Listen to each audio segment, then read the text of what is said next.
an SAP implementation case study with a global manufacturer, as well as developments in the partnership between SAP and NVIDIA. Those are just two of the topics we're going to cover here in episode number 14 of Journey to S4HANA. Welcome to Journey to S4HANA, the podcast that covers everything related to SAP implementations. This podcast is not affiliated with SAP and covers the realistic truth behind S4HANA, Ariba, and SuccessFactors ERP implementation success.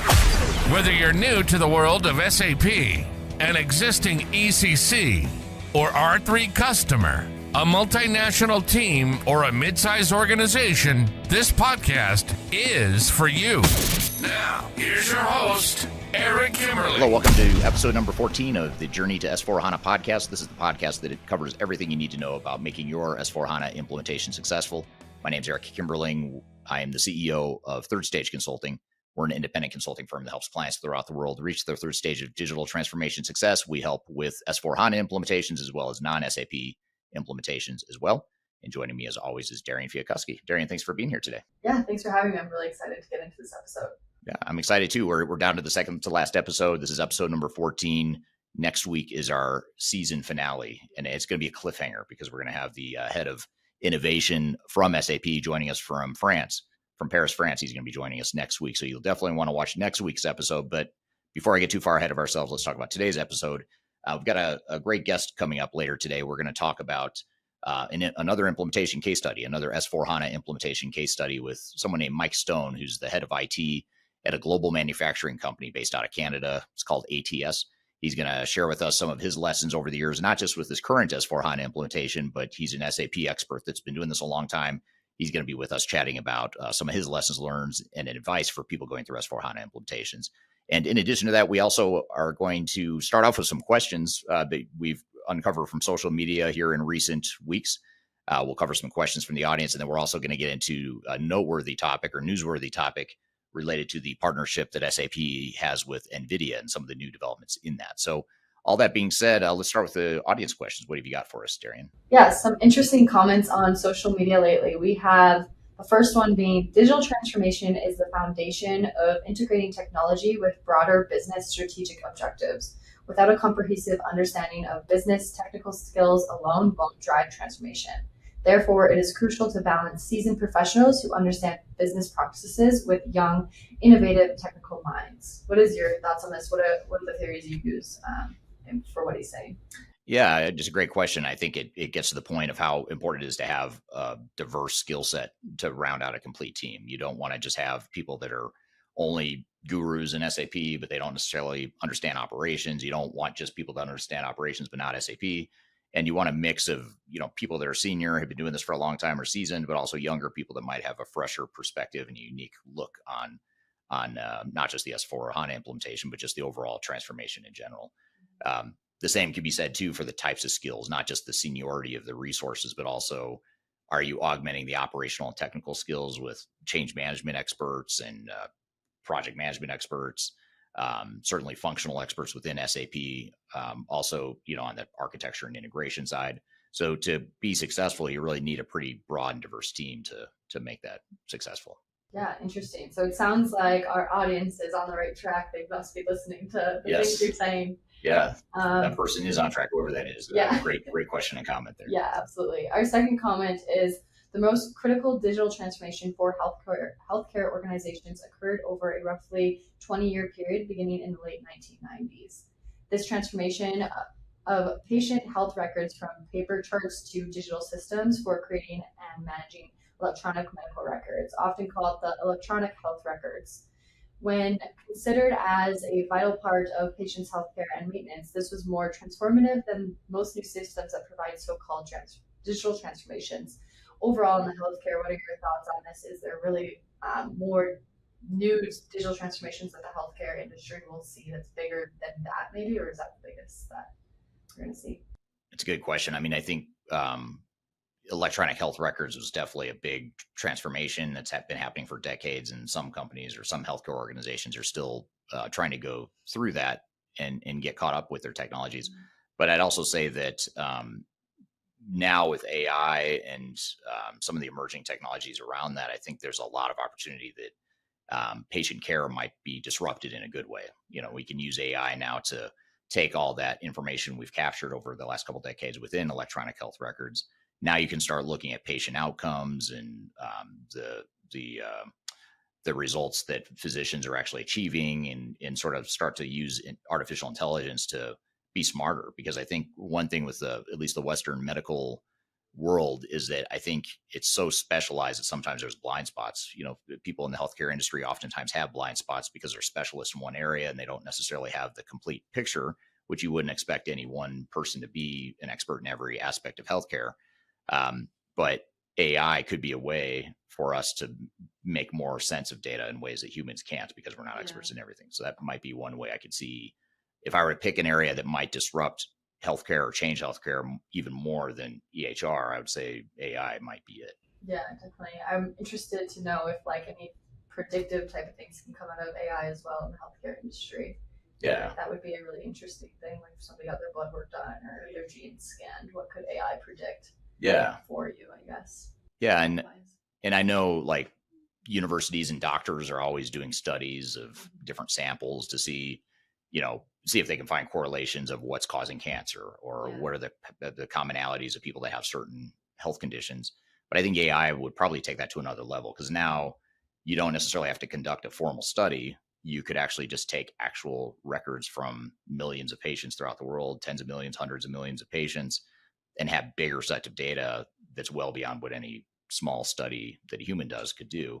So if you take that sort of worldwide, you can start to really dissect and understand how genetics might affect healthcare outcomes, how certain prescriptive measures might work for certain subsets of the population, not for others, and things that we just couldn't imagine understanding now. And maybe we sort of understand it, but I feel like we're probably just scratching the surface. And I think data combined with AI could be a groundbreaking thing to really help us understand what's causing some of the things that are plaguing health and society in general. Yeah, I think it'll be super interesting. So that's a great comment, I think, from audience member. Good points there. Yeah. Nate. Our last social question today is, this is something I've been raising for some time as well to one of your posts. One thing which should change for the vision of a productive output, instead of only aiming at revenue or profit, don't see customers as a money-making machine. Deliver them what is required, and it'll help you in the long term to generate revenue. I believe they're probably talking towards consultants in this way. I know this is something that obviously Third Stage really values, is really just the clients over anything else. So if you want to just share more of your perspective on that, from your perspective, what they're saying, I'd say it's probably similar. Yeah, I agree with that comment. I think if we just do what's right for a client, it's going to, I mean, not only is it the right thing to do, but it is going to help you, I think, more to just do the right thing. It's going to help you more from a profit perspective and growth and success perspective than if you try to force fit a square peg into a round hole, or if you force fit a sale that maybe isn't relevant or important to the client. And I think that is a problem in our industry, is that we as consultants, especially those that aren't independent or the ones that are tied to one software vendor, you sort of put the blinders on and you become myopically focused on that one technology, that one solution, and your job is to sell it, whether it's right or wrong, or whether it's the best option for a particular client. So I think being able to do the right thing and just say, hey, this isn't a good fit for us, but here's an option that is, even if it means turning them over to a competitor. And we've done that too at Third Stage, where we say, we're not a good fit culturally, or, we don't have a lot of experience in your space, but here's someone who is. It's a competitor. You hate to lose to a competitor at times, but sometimes that's the right thing. And what I found over the years, it took me a long time to figure this out, is that when you do that, you build such high trust with clients that it usually comes back in some way. Either they come back, they remember this, and they come back to you maybe with an opportunity that makes sense for you, or makes more sense for you than perhaps was the case in the past. People are very transient in the space. They go from CIO roles to CIO roles, or executives to executive roles. And when they go to new companies, they'll remember you. They'll refer you to other opportunities. So I feel like that just the ROI, if you just set aside ethics and just say what's going to deliver the most ROI, you're going to get more ROI longer term, in my opinion, if you just do the right thing and look out for the client's best interest, because then they know it. They know that that's what you stand for. And at that point, that's that loyalty you can't buy. No amount of marketing or advertising, social media is going to is going to trump that by any means. Yeah, absolutely. I feel like our audience questions or social comments this week were really good. They have definitely been paying attention, that's for sure. Yeah, they've been consuming our stuff. So that's it. Yeah, absolutely. Well, good. Well, we're going to take a quick break. When we come back, we'll talk about this emerging partnership, or this developing partnership between SAP and NVIDIA, which is an AI company. So we'll dive into that here in a bit more detail. And then later in the show, after we cover this newsworthy topic, we're also going to have Mike Stone on the show, who is the director of IT at a company called ATS based out of Canada. They've gone through an S4HANA implementation recently. They're a global manufacturing machinery company, and he's going to talk about some of his lessons learned from that implementation, as well as just other S4HANA implementations he's been involved with throughout his career, both as a CIO and IT director, but also as a consultant as well. He was a consultant for some period of time too. So stick around. We'll be right back with more of the Journey to S4HANA podcast.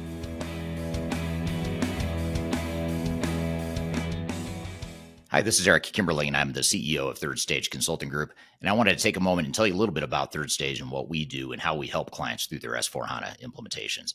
First of all, Third Stage is technology agnostic, meaning that we're not affiliated with SAP. However, we do have quite a bit of experience helping clients through their S4HANA implementations. We help clients evaluate and do a fit gap analysis of S4HANA. We help them find the right system integrator. We help them negotiate their contracts with SAP and their system integrator. And then we also help with implementation planning and the implementation itself. So we help mobilize the right resources, make sure you've got a solid and realistic program to manage overall S4HANA implementation. And then we'll help with the program management, the change management, as well as process improvement. We also provide some technical services around data migration, as well as architecture and system integration as well. So those are just some of the things we can do to help you through your transformation. And if you're looking for more information about it, or if you'd like to learn more, feel free to reach out to me. I'm happy to just bounce around ideas or be an informal sounding board for you as you begin your transformation. You can reach me by contacting me via the contact information in the links below in the description field for this podcast. So look forward to chatting with you, and we'll see you soon. If you are aiming for transformation success, turn to Third Stage Consulting Group. Third Stage's independent and technology agnostic consulting team helps clients define their digital strategies, define their roadmaps, and manage their transformations. With offices in the US, Europe, and Australia, our team helps the world's most forward-thinking organizations through their transformation pitfalls and risks. If you are embarking on a digital transformation or business change initiative, contact Third Stage Consulting to see how we can help you reach the third stage of transformation success. Learn more about us and download independent reports, videos, and other best practices at thirdstageconsulting.com.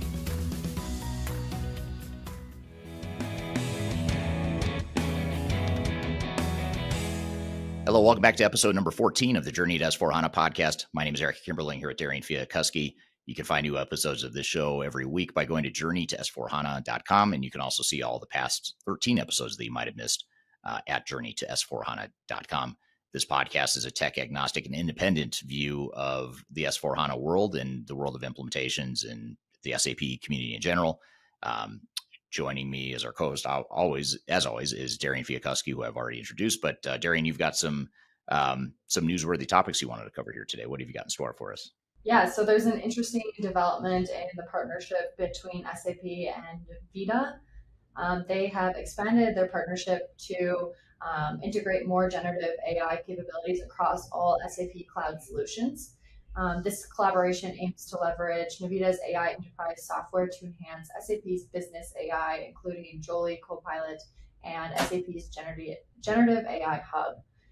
Overall, what do you see as like the integration between NVIDIA's generative AI capabilities and impacting the overall efficiency and productivity of SAP cloud solutions? How can you see that relationship impacting their overall offerings?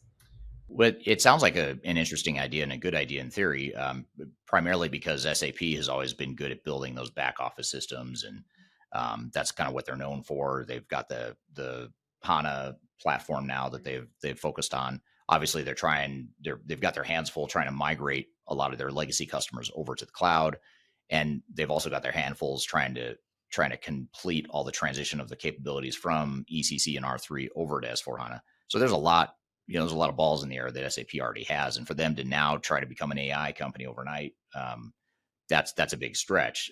However, having said that, I'll be curious to talk more to Timo Elliott next week, who's going to be on. He's the head of innovation or VP of innovation from SAP, based out of France. And we'll dive more into AI and innovation with him next week. But in theory, at least, I mean, I think this NVIDIA thing could be a great augmentation to Joule and some of the other AI tools that SAP has already created. I guess my question is, like, how does it fit? How does it tie together with Joule, for example? I mean, Joule being the conversational generative AI component of SAP. How is this going to replace that capability of Joule and some of the other AI capabilities SAP's already built, or is it augmenting it, integrating with it? I'll be curious to see how that unfolds. But NVIDIA seems to be a pretty big deal, or becoming a big deal in the space. I know that the CEO, I forgot his name, but the CEO of the company is out there on the speaking circuit. And I've seen him. I recognize him when I see him on YouTube or TV or whatever.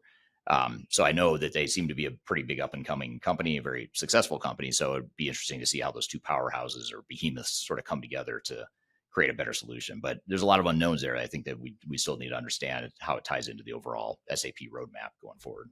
Yeah. And speaking of like not knowing exactly how it's going to integrate, I guess, together, what challenges do you see them potentially having with this partnership the bigger it gets? Well, I could see SAP just being, because they're such a big company and a big software vendor, I could see them getting to a certain point with NVIDIA and in this partnership, and not abandoning the partnership, but maybe starting to say, hey, we can start to become more of an AI company and build more of these capabilities into our own solution. And again, when we talk to Timo Elliott next week to talk about innovation and product development within the SAP world, or within SAP as a vendor, we'll get to hear more about that from him. But I just don't know. It's hard for me to imagine that SAP would give up that IP or not want to create their own IP over time, just like they did with, you think to what they did with the HANA platform. I mean, up until they had HANA, they built the entire SAP backbone on Oracle databases, and they partnered with Oracle, who is also a competitor. And then over time, I think they decided they didn't want to be supporting a competitor, and they wanted to have their own better solution, or what they think is a better solution for a database for this new class of S4HANA and other HANA-related deployments. So I could see them doing something similar, perhaps with NVIDIA. Maybe this gets them off the ground and gets them to a certain point of maturity in the world of AI, and then they sort of take it from there. That could be one way. Only because it's SAP. If it's a smaller vendor, I might say, it might be a longer term relationship, but obviously they see something in that partnership that they think is going to fast track their AI advancement. So I think it's a good thing. It can only, create more innovation, I would assume, or more capabilities than they'd be able to do on their own. Yeah, definitely an interesting partnership that we'll have to keep watching and see how it develops with SAP's AI functions within their software. Yeah, for sure. Yeah. So speaking of SAP capabilities, we're going to shift gears and talk with Mike Stone, who is a director of IT at a company called ATS, based out of Canada. And he's actually someone that I know really well. He was actually a client of mine 20 years ago, probably. And I've stayed in touch with him, and we sort of run in the same circles over the years, both in his roles as IT director and CIO, but also in his roles as a consultant. And in his newer role at ATS, he's been involved with S4HANA implementation, or with an S4HANA implementation. And this is not his first implementation, his first rodeo. He's been involved with several. So we're going to talk about his current implementation, as well as some of the other lessons he's got from having done these sorts of implementations before. So with all that being said, Mike, welcome to the show. Thanks, Eric. How are you doing today? Good. How are you doing? Glad to have you. Very good. It's been a busy week, but glad to be here, and my first podcast. Well, I'll try to make it as painless as possible. And I've known you for a long time, even though this is your first podcast. You've spoken at events that we've hosted in the past, and you've shared a lot of your knowledge over the years as it relates to S4HANA and ERP in general, to be honest, and IT in general. So just to help the audience understand who you are, I know you pretty well, and we know each other pretty well, but the audience may not know who you are. Tell us about you and your background, what you've done in your past, and what you're doing now. Sounds good. I've actually been doing ERP implementations since 97, believe it or not. Wow. My first one being JD Edwards, and was able to move from JD Edwards into SAP world with Samsonite, and then spent 5 years with SAP, and implemented ECC at several companies there. And then since then, I went independent, was an independent project manager for 10 years, doing a lot of different projects, a lot of large implementations, and then moved on to recently joined a company called ATS in Canada, and we are a large manufacturing company that supports manufacturing. We do a lot of automation, and that's our platforms. Very interesting. So what, in your current role now, and that's sort of where we'll start. And I know, as we go through this conversation, I'll ask you about your current situation, and I'll probably ask you a lot about just your experience prior to this current role as a consultant and as a IT manager in other organizations. But just to start, if we hone in on your current role, what is the current landscape like there in terms of the current systems you're using and how it's deployed through the organization, all that stuff? Well, it's a very interesting organization, actually. When I joined, it's a decentralized company that runs, right now, we're somewhere around 15 different ERPs. Our primary 15? being 15, yeah. Wow. 15. We like to keep it simple. And we'll explore a lot of that conversation as we go here. Our primary being JD Edwards. Our secondary is SAP, ECC, and S4HANA. And then we have Infor, Dynamics, NetSuite, Oracle EBS. You go down the list, we could probably hit every one of them. But it supports but it supports the decentralized model of our organization. Right. So you've intentionally remained decentralized. Then it sounds like you're not. Are you trying to become more centralized as an organization, or how has that changed, if at all? No, it was so. ATS is a Cambridge, Canadian company, and has grown up into a global company.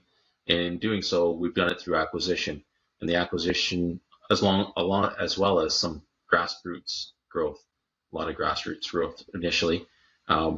But as we grew through the acquisition part, we really focused on staying decentralized. So therefore, we allowed the divisions to continue to run their businesses as independents, in a sense. The goal is that's how they're profitable today, and we want them to be profitable tomorrow.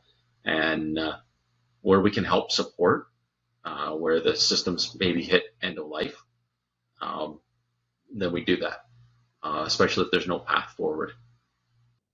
Right. So at this point, then you've grown through acquisition, and along with those acquisitions came multiple systems from a variety of different vendors. Are there any plans then to move everyone to S4HANA or any other platform at this point? No. Like I said, it's decentralized, so it's their opportunity to run their business the way they need to run their business to be profitable. What we really want to do is, if the system becomes out of date and they don't have an upgrade path, then we give them options. And depending on the segment they belong to, will it help drive which decision, because we want to be able to support them the best way possible. So there's segments that have multiple divisions under them, though they run different ERPs. We're really going to be driving towards more analytics and system agnostic analytics. Interesting. And focusing on the analytics as more call it the common platform layer, is going to be at the analytic level, not at the back office transactional level. You'll keep that, you'll have that remain decentralized. Yeah. The analytics is going to be really the dashboarding, the daily visualization of what we're doing and where we're accomplishing things. And that will be our common platform. Hopefully, as we go forward, that's what we're trying to do. We're just starting down that journey. Right. Yeah, that's really interesting. And are you getting pressure from any of your current software vendors like SAP or Oracle, Microsoft, any of these other guys you're working with? Are you getting pressure to say, hey, that's a terrible idea to have multiple systems? You should just use our system across your entire company? Are you sort of getting that messaging from the outside? I'm lucky in a sense, because, like I said before, I've spent 15 years consulting, or better than. I've dealt with all the vendors, such as Oracle and JD Edwards. So I knew when they're coming in, and SAP. So I know coming into the meetings, and I know what they're going to be saying. And I set them straight right off the start. It's a decentralized company. We are not going to be centralizing on a single platform. It's against our CEO's philosophies, and so we're not going that way. We will keep in some cases we are doing like SAP S4HANA. We're rolling out ECC into S4HANAs because we're staying on that platform for that group because they already know SAP. Mm-hmm. If they know a platform, really don't want to switch them because the learning curve is huge, and change management, the people cost is the highest cost, the mistakes, the learning curve. So trying to change somebody off of a platform today is much more difficult, just not logical in a way. I'm here with Mike Stone from ATS out of Canada talking about some of his lessons from S4HANA implementations. We've got a lot more to cover. I've got a lot more questions for Mike, but first we're going to take a quick break. We'll be back with more of the Journey to S4HANA podcast.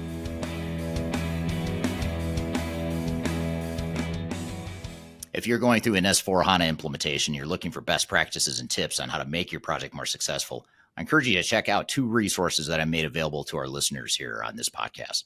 First is our guide to a successful S4HANA implementation.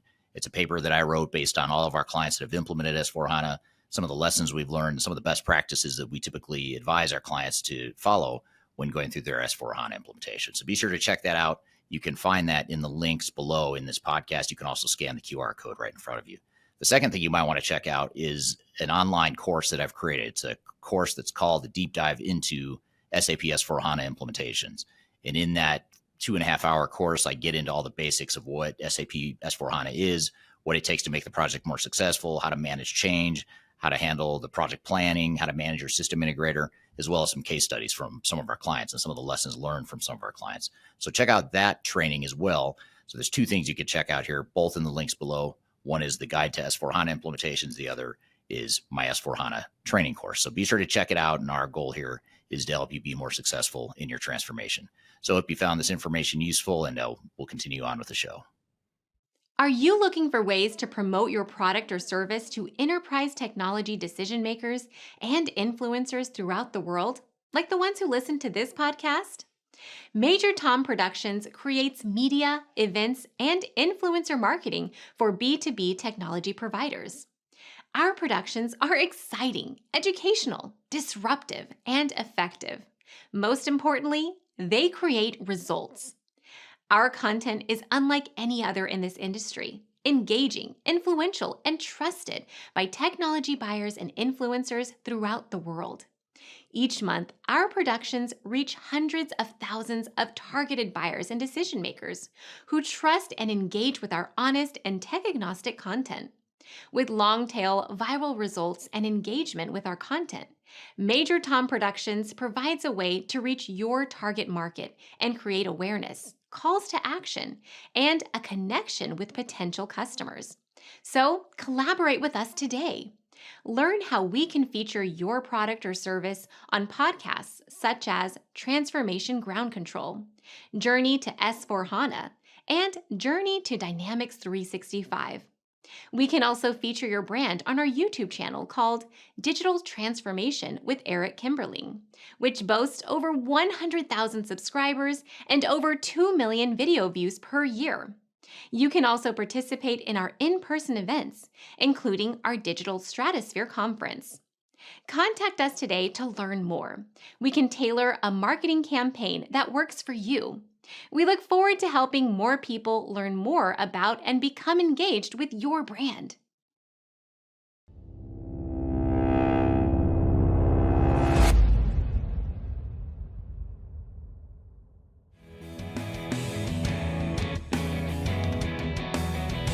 Hello, welcome back to episode number 14 of the Journey to S4HANA podcast. My name is Eric Kimberling here at Darian Fiakuski. We're both with Third Stage Consulting, an independent and tech-agnostic consulting firm that helps clients with their S4HANA implementations as well as their non-SAP implementations.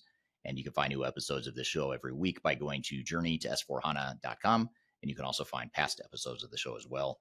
And by the way, this show is sponsored by Third Stage Consulting, our company that we work for, as well as produced by Major Tom Productions. So I'm here talking with Mike Stone from ATS about his lessons learned and tips and advice based on his experience with S/4HANA implementations. Which parts of your business are best suited for S/4HANA? Is it just the ones that are already on an SAP platform, or are there any other parts that you feel like could be well suited for SAP? Or? Yeah, well, we actually are just doing an S/4HANA implementation in one of our German divisions. And they focus mainly on the consulting side. So they're actually went to S/4HANA as a preferred selection. They had the choice of JD Edwards.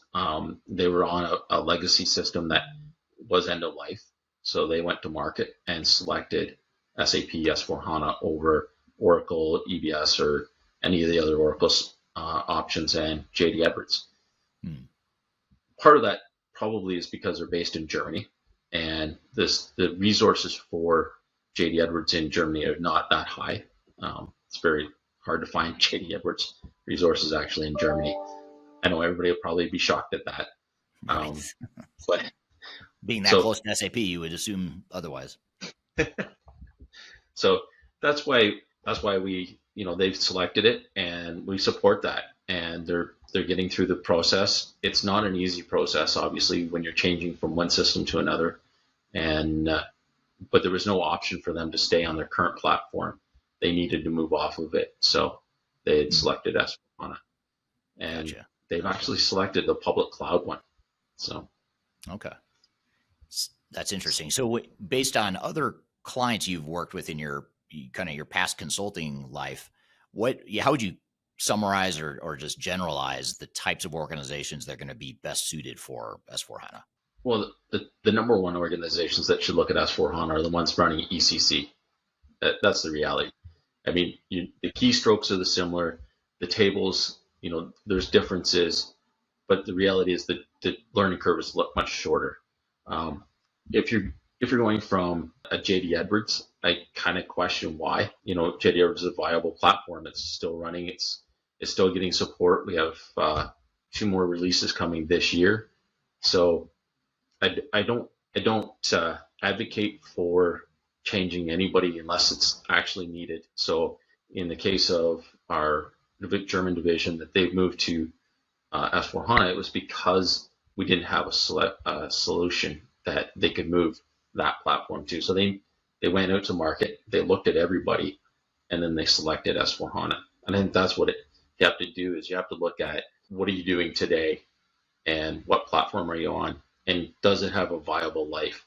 And if it doesn't have a viable life, then you need to start making that transition to one of the platforms. Is it S/4HANA? Maybe. I don't know. I would actually go and implement JD Edwards as a brand new implementation. Right. And that's where it's a challenge with Oracle, right? Like, they've got NetSuite as one of their tools or new ERPs. Is that the right solution or not? I don't know. That's a challenge. Yeah. Now, are you, with these different systems you're using across different parts of the organization, are you doing any sort of integration between systems other than the BI layer that's sort of sitting over the top of it? Is there anything that's at the transactional level that's integrating?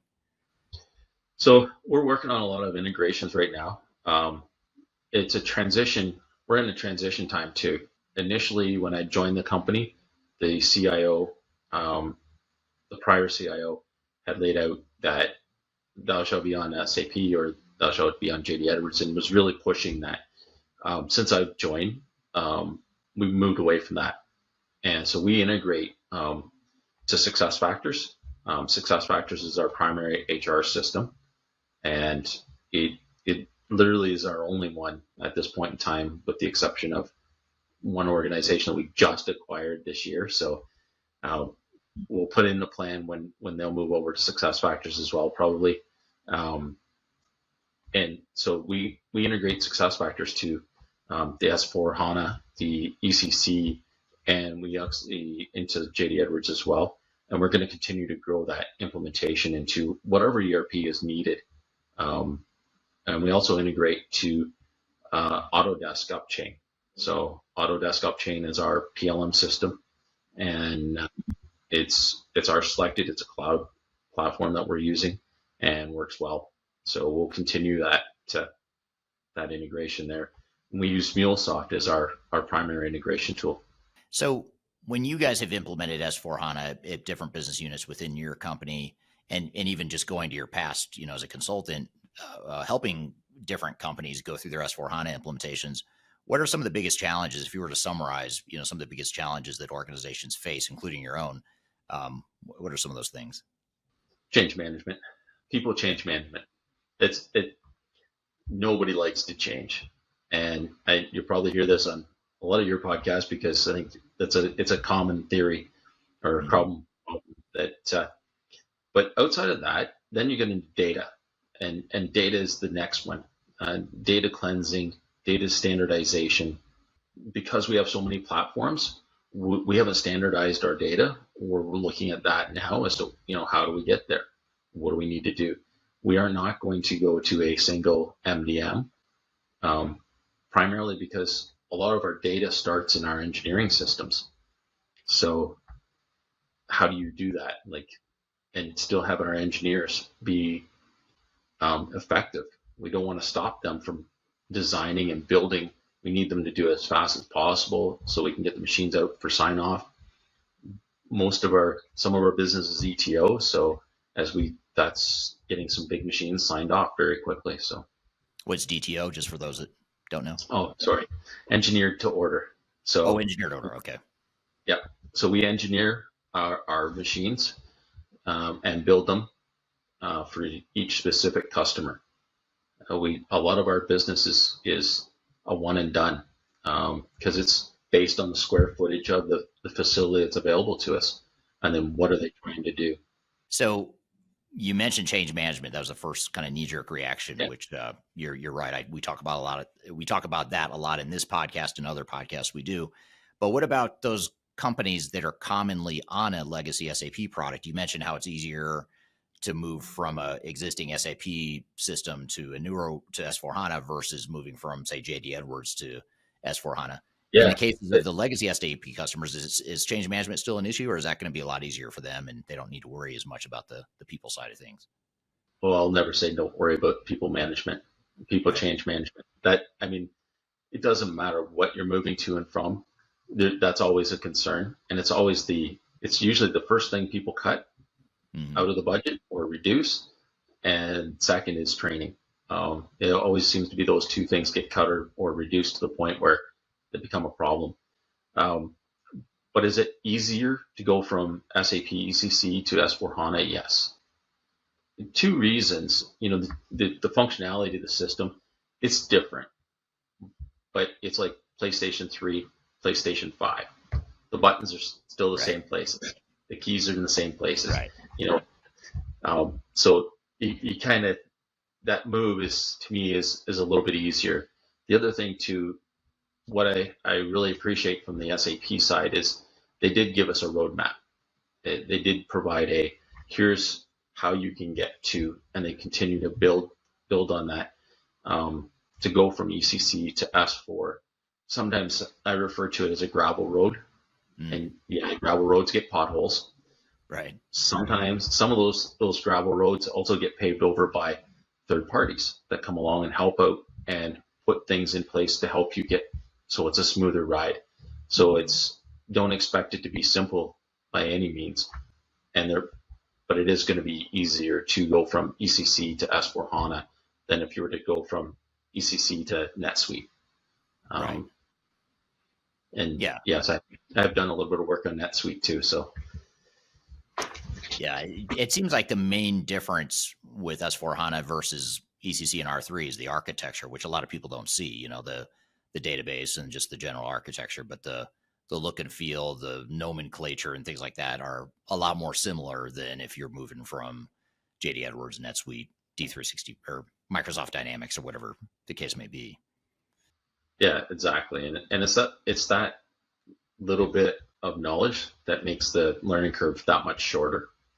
Yeah, figure that the change is big enough as it is. If you can make it less of a change, that's ideal. But it's still going to be a change, especially if you start getting into the some of the Joule and the some of the advanced analytics and all this advanced emerging technologies that they're starting to bake into S/4HANA. that's where the real change, I imagine, comes into play. Yeah, and it's making sure you don't try to jump into that right off the start too, right? Like get your base processes, get your base system moved over, and then start looking at how can I make it bigger, better, faster. Yeah. And that seemed to be my slogan since I've joined ATS is how are we going to make this bigger, better, faster? And that might be because I walked through their facilities and seen all these great big machines that move at high speeds and go, holy, okay, we need to do the same with our internal systems. Right. But yeah, I see from my consulting experience, and if I look back, you always look back and you go, holy, everybody was trying to do everything. They weren't just trying to eat a bite of the elephant. They were trying to eat the whole elephant and maybe even the herd all at one time. And that's what I see with so much of the AI and people talking about AI and then Joule and things like that. They want it right away. And it's like, well, if you're doing a system upgrade to S/4HANA, do that first. Right. Get your data straight. Get your people straight. Once that's running, then you'll start seeing a lot more benefits by then looking at AI and Joule and things like that. So yeah, it's like replace what you already have automated, what you already have in your legacy system, and sort of do a one-for-one shift, not a lift and shift necessarily, but you're just replacing the existing functionality in a new system. And then from there, that's where you start to grow out and start to add cool new stuff to the puzzle. But if you try to do it all at once, you're right. It's just going to overwhelm the organization. It's going to complicate things. And it's going to cost you way too much time and money to get there. Yeah, you may never get done. Yeah. Mind you, I've never finished an ERP implementation because I don't think they ever finish. Right. You're constantly making if the organizations that own the ERPs are constantly making improvements to it, how are you ever finished doing the implementation? Yeah. You finish your baseline, but then you've got the next feed and the next feature, the next function. And then if your business changes, like our business is constantly evolving as we acquire different organizations. How do we move? We can't just take our standard template that we've applied to 5 other divisions and go, oh, new one, here you go. And it's like, well, no, they actually manufacture glassware.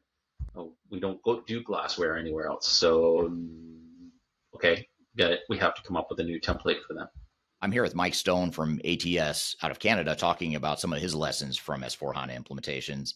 We've got a lot more to cover. I've got a lot more questions for Mike, but first we're going to take a quick break. We'll be back with more of the Journey to S/4HANA podcast.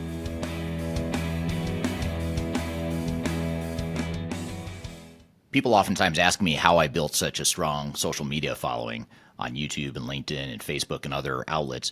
And the fact of the matter is it took me a long time to build a following through a lot of trial and error, making a lot of mistakes. Had I known that there were companies out there that could help me build my brand, I would have done that a long time ago. I didn't know that, but the good news is that there is today a consulting firm that will help you through building your own personal brand through some of their training programs.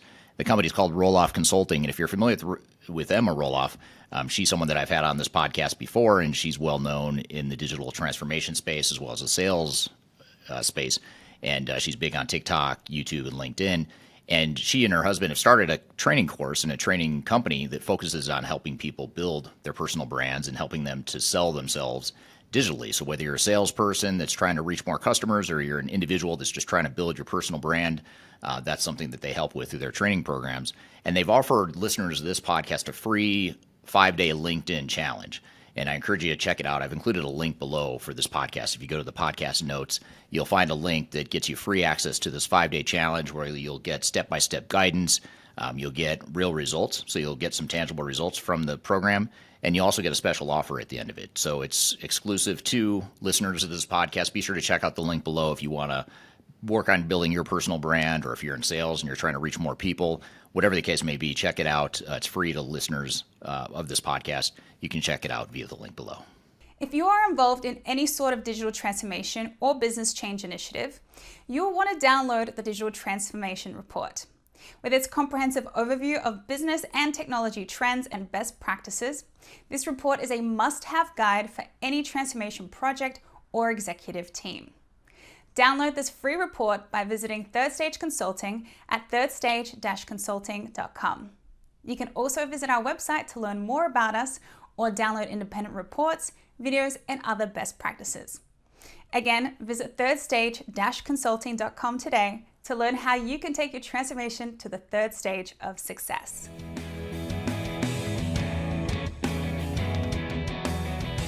Hello, welcome back to episode number 14 of the Journey to S4HANA podcast. My name is Eric Kimberling here at Darian Fiakuski.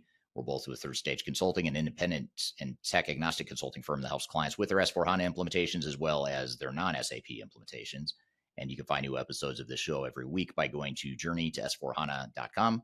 And you can also find past episodes of the show as well. And by the way, this show is sponsored by Third Stage Consulting, our company that we work for, as well as produced by Major Tom Productions. So I'm here talking with Mike Stone from ATS about his lessons learned and tips and advice based on his experience with S4HANA implementations.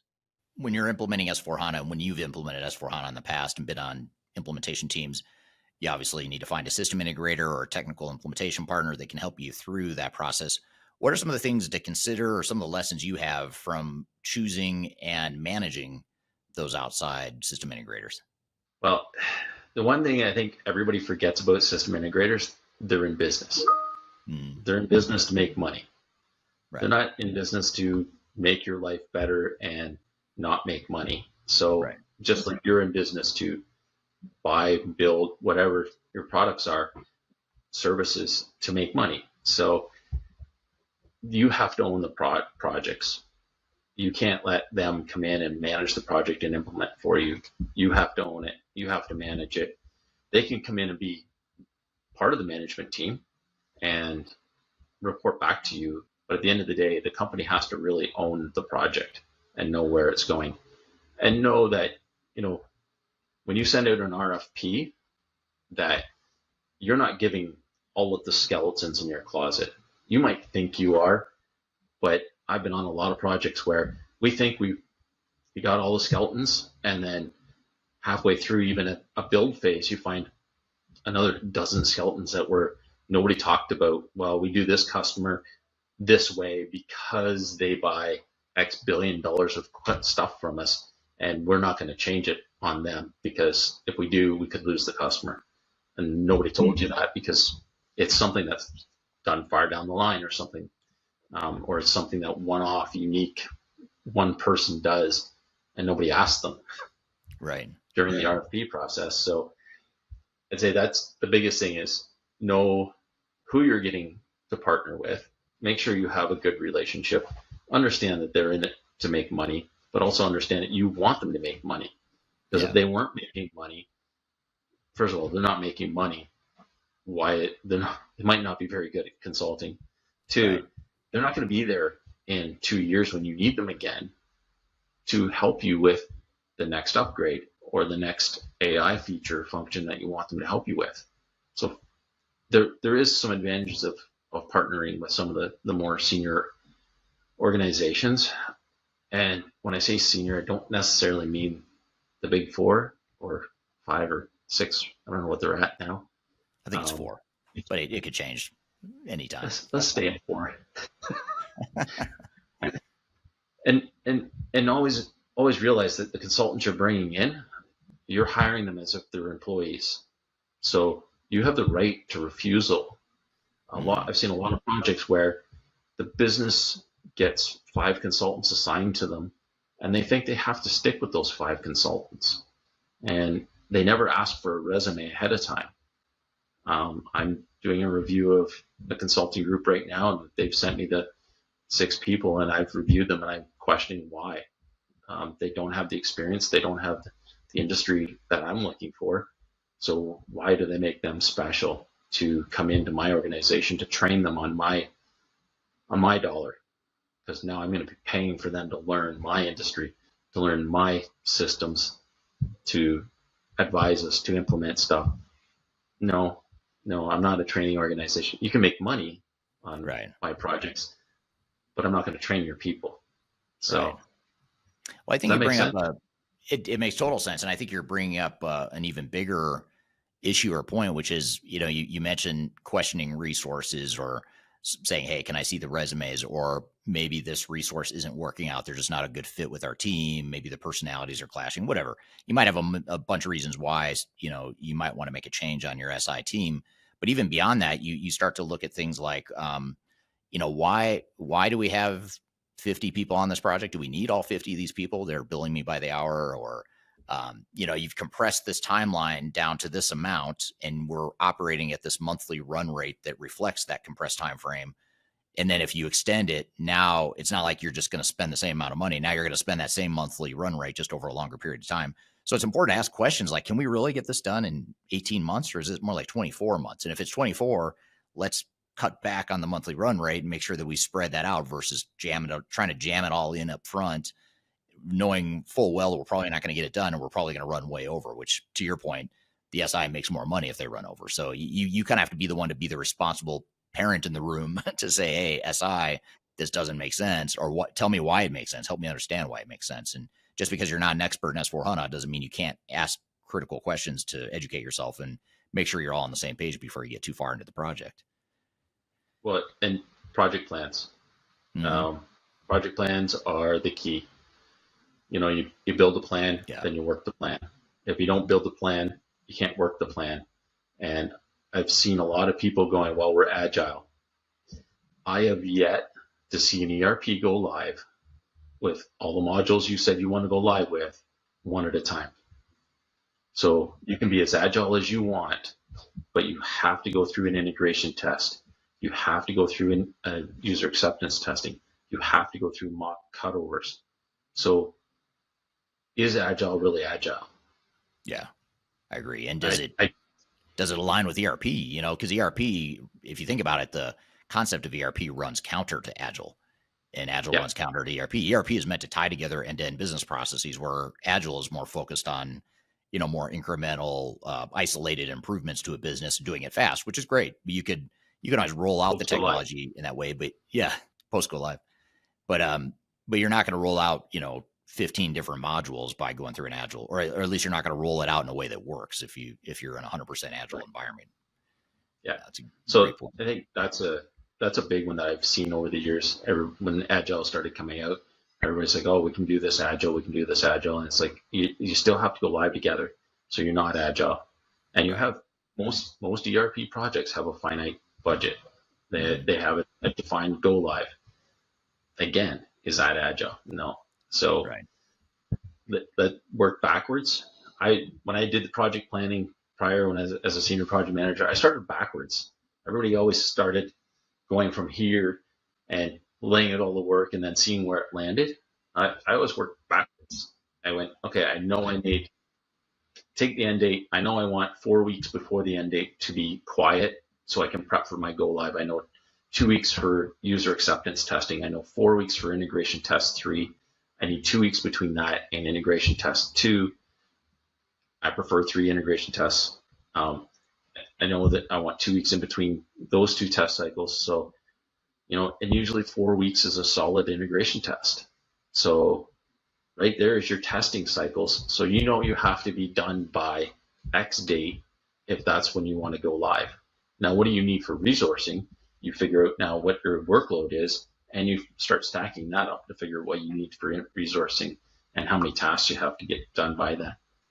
And that usually helps you go, holy crap, there's no way I can get all of that configuration done in 2 months. So that means our dates have to move. Mm-hmm. Yeah. So that should help plan out where you want to go. Yeah. And what's a reasonable timeline. Yeah.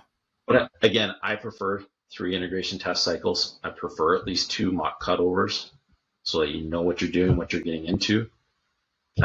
UAT is usually in the same environment as IT3 so that you already know the data is good. User acceptance testing should be a rubber stamp sign off. It shouldn't be a surprise. One thing, when our first project that we worked together on, Eric, we brought a lot of business people in during the integration test 1 and even more in integration test 2 and integration test 3. We had pretty much everybody in Canada touching the software. So it wasn't a surprise when we went, okay, we need a user acceptance testing sign off Everybody buzzed through the testing. It worked, and we went live. Did everything work perfectly when it went live? No. Everything we expected to work worked. There were some glitches, but they're going to have glitches. As long as you don't know about them before you go live, then good, because that means you've covered all your bases. If you know about them and you have a workaround, that's even better. Makes sense. Now, what you mentioned, project plan. You mentioned, how to find the right system integrator. You talked a little bit about just some of the general planning things that need to happen, having a realistic plan, all that sort of thing. What other things would you leave the audience with that are things that are really important to accomplish early on? Maybe even before you start the implementation in earnest. What are those key things that an organization could do to get ready for an S/4HANA implementation journey?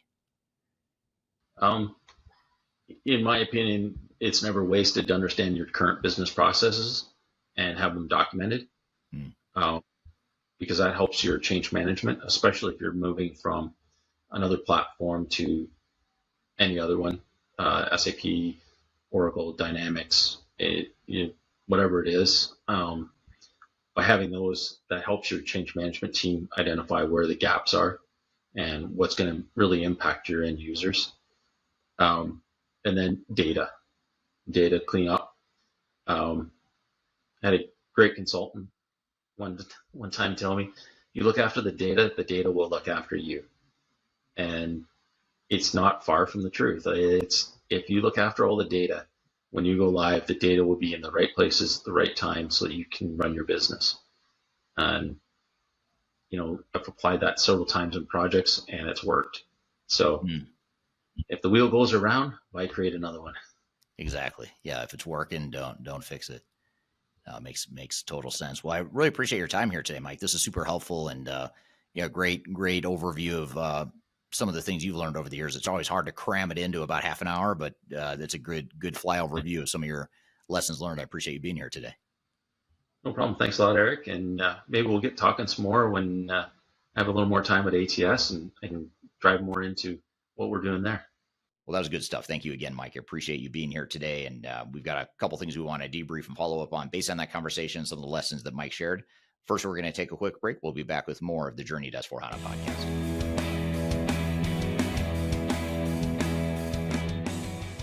Are you looking for ways to promote your product or service to enterprise technology decision makers and influencers throughout the world, like the ones who listen to this podcast?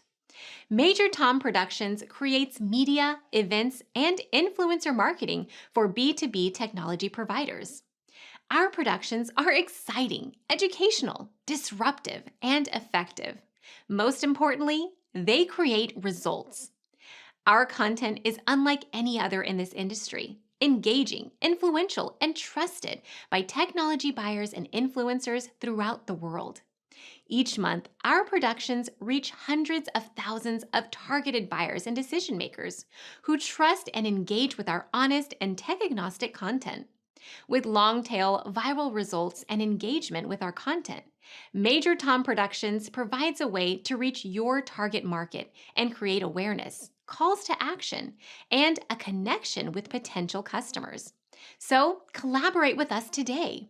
Learn how we can feature your product or service on podcasts such as Transformation Ground Control, Journey to S/4HANA, and Journey to Dynamics 365. We can also feature your brand on our YouTube channel called Digital Transformation with Eric Kimberling, which boasts over 100,000 subscribers and over 2 million video views per year. You can also participate in our in-person events, including our Digital Stratosphere Conference. Contact us today to learn more. We can tailor a marketing campaign that works for you. We look forward to helping more people learn more about and become engaged with your brand.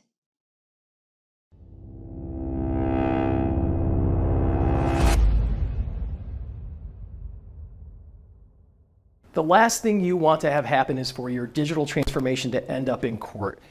I've been doing this for 20 years and I have seen everything. My name is Marcus Harris. I'm a software and technology attorney focusing my practice on drafting and negotiating software-related contracts and litigating software disputes across the country. Feel free to reach out to us at taflaw.com. We'd love to talk to you about the litigation process and what you can expect.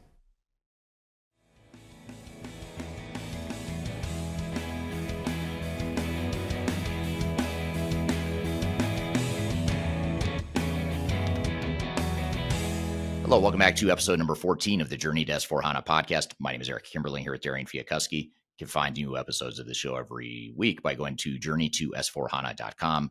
And you can also find more information about the sponsor of this podcast, Third Stage Consulting, by going to thirdstage-consulting.com. The show is produced by Major Tom Productions.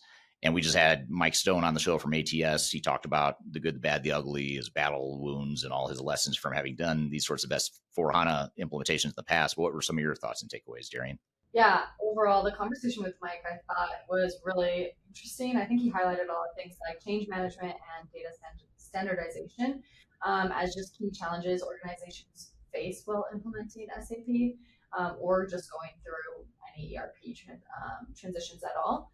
Well, I had a couple, follow-up questions to debrief the whole conversation. One was, can you elaborate on the specific advantages and disadvantages you've experienced while maintaining a decentralized ERP system across multiple platforms? Yeah, well, the advantages are, we'll start there because sometimes that's easier.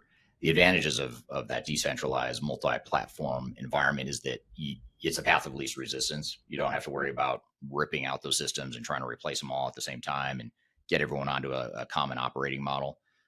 It also is in some ways better or easier to accomplish what the local needs are of each of the regions or business units that are using different systems, because presumably the assumption is that they've chosen and deployed a technology that makes the most sense for them, but not necessarily the rest of the organization. So from a change management perspective and flexibility perspective, it can add a lot of value there.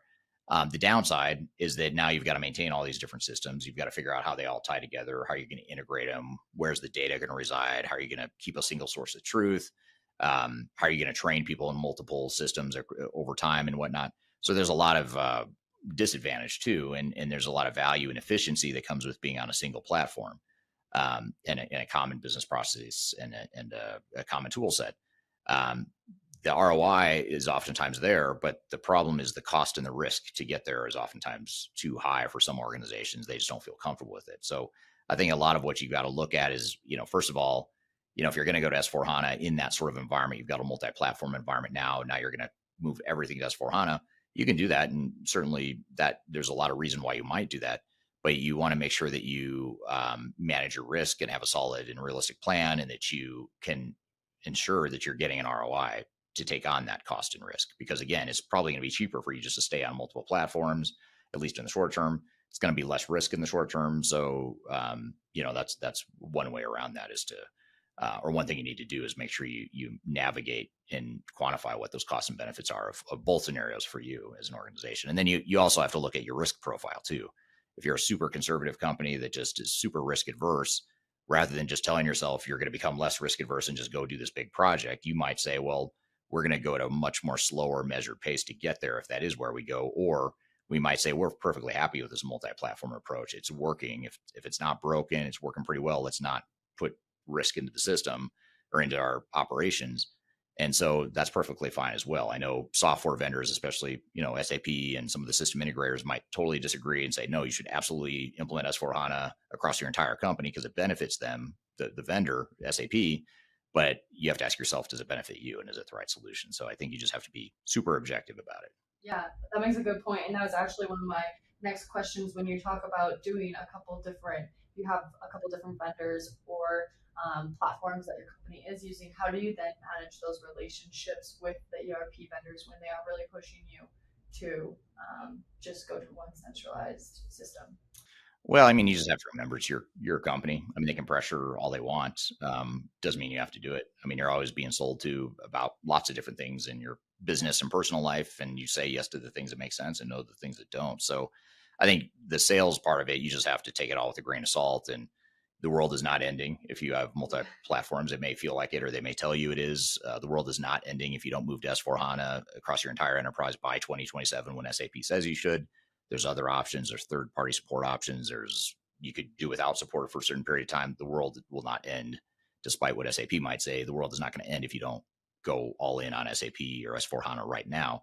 But I think as far as managing multiple vendors, that is a little trickier, and you just need to make sure you've got that sort of vendor management function within your IT group that can manage the licenses and the relationships and the integration and the upgrades and the support and everything that goes with it, which does put more pressure on your IT organization. But again, the cost benefit, you have to look at that. It might be worth that extra cost of managing multiple relationships, knowing that you're not taking on the risk and cost of going through a massive transformation that you may or may not be ready for.